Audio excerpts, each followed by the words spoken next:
Hello and welcome. My name is Chris Gibbons and welcome to HCA 410 Healthcare Finance. I am so pleased to have you in this course this semester for spring 2016. I love finance and I especially love healthcare finance.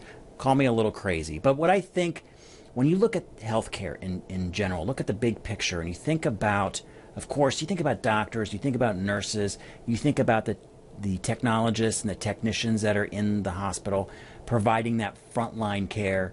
But ask yourself, how does that frontline care happen? Now, many of you have been in the healthcare administration program. You have a very good understanding at this point of how that happens. But I think really the biggest fundamental glue for that whole process is finance. It comes down to finance. Think about the doctor and the nurse. Well, they are drawn to that profession because hopefully they have a need to help their fellow man. They have that desire for that very meaningful profession. But also they need a paycheck. They've got a rent, they've got a car payment, they've got student loan payments, they've got mortgages, they've got children to feed and to put through school, just like all the rest of us, and for some of us that are in healthcare as well. We know that very well. So it doesn't happen in a vacuum. It happens through the mechanisms of finance.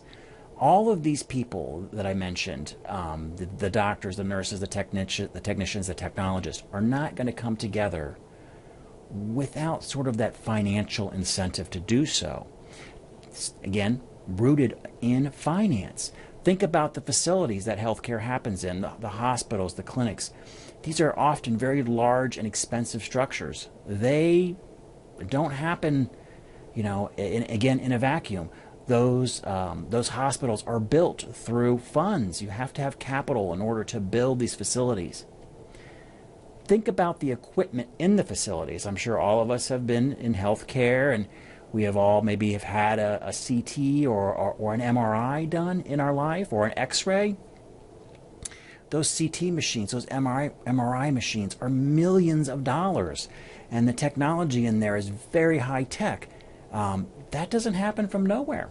Those machines have to be built, they have to be designed, the research behind that, all of that comes through the necessary capital, basically fancy word for money. We need money to make all of this happen. Now, as all of you know by now, Mercy Health is founded by nuns, and often when I talk to the nuns, one of their phrases is no money, no mission. So even the nuns understand, and the faith-based organizations understand, that you have to have money to make the mission of healthcare happen. And when it comes down to the language of money, the nouns, the verbs, how the sentences are put together, that is finance. So that's what we're going to learn here over the next 8 weeks. Also, I hope to learn and interject a little bit of financial principles that may help you in your own personal life. So, and tying that back also into the healthcare environment. So much of what we do in our lives is driven by financial decisions. My guess is the fact that you're in this program for, I would say, 90% of you was driven by a financial decision. I want to get a better job. I want that promotion. There's other reasons, but finance is definitely a big one when you look at it. So, and just our day-to-day actions, what cars we buy, where do we live, our mortgages, our homes, our rent, so much of that are financial decisions. The language of finance, the language of money, which is finance. So there's the analogy that we're going to spread throughout this course, that the language of money is finance. All right, so I'll get off my soapbox about that. Again, very excited about the topic of finance. It's something that I started with my undergrad degree and carried it all the way through my master's. So I really do like finance. So, and hopefully you'll come to at least appreciate it, if not like it as well, by the end of this course. All right. So a couple more things about this course and kind of my welcome video here. Remember, if you have any issues at all in the course, contact me sooner rather than later. My contact information is in the syllabus, which I emailed out to you a couple weeks ago. Of course, it's posted here in the course as well. And I will also give you my cell phone number. So please text me if you have an issue. The only thing I ask if you text me or email me is I need to know who you are. So a lot of times I'll get a text and no one will be identified and I won't know what class it is. I often teach multiple classes at the same time, so I can't, I may not be able to figure out who it is. So please identify, this is Joe and I'm texting from HCA 410 Healthcare Finance, so I know who you are and what class that you're in. I like to text message. I usually can get back to you within minutes versus hours or a day, just because the phone is usually in my pocket at all times, and if I'm able to text back to you, I will, and hopefully have answers back to you much more quickly. So I really pride myself on trying to get back to you as quickly as possible and measure that in minutes and not in hours. So a little bit about getting in contact with me. All right, so that's kind of our second point. Our third point in this welcome video is I know in talking to some of you that this may be the last semester in the program. So congratulations, you're graduating this spring. If you are graduating this spring, please send me an email and let me know that you're graduating this spring. The reason for that is we have a little bit different schedule with our graduation this semester than we do with normal spring graduation. We call that graduation ceremony. It's called commencement. Our commencement is happening a week earlier than normal. So what does that mean for you? That means you get to finish this course, and you have to finish this course a week earlier. Again, only if you're graduating in spring of 2016. If you're graduating this summer, you have the full 8 weeks.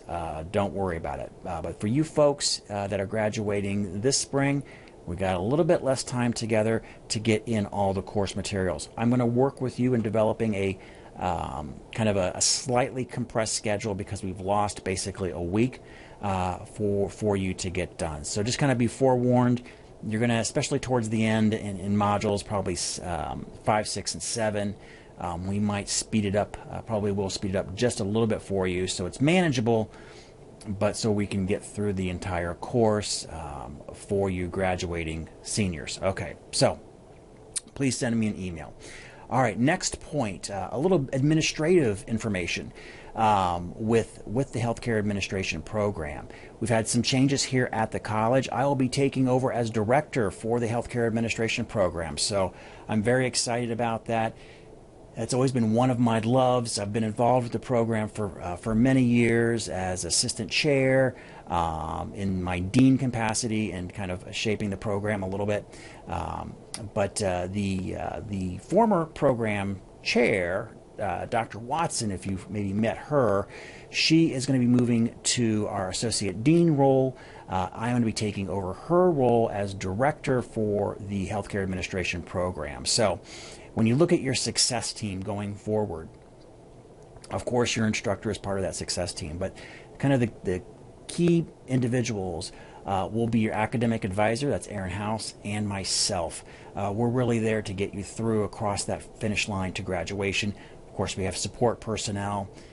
We have Shelley McCoy Grissom, who's helping us with retention, and some other individuals here at the college, but really use me as a resource so that you have any problems or questions as you go through the program, because my goal is to make sure that you do reach that finish line, that you get to that graduation ceremony, that commencement, and get that diploma in your hands in a time frame that's comfortable for you. So don't hesitate to ever contact me. Okay, so a little bit about some administration changes with the program. That pretty much covers it for the welcome video. I'm going to have a syllabus walkthrough where I'll hit some of the high points that we'll be going through. You'll see that in Module 1.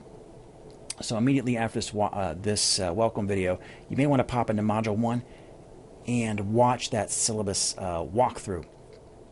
Other than that, that's all I have for you today. Remember to check the course news often. I like to use the course news kind of as kind of as an active blog, where you'll see some of these weekly videos in here, me kind of updating you on situations with the class or any updates with the class.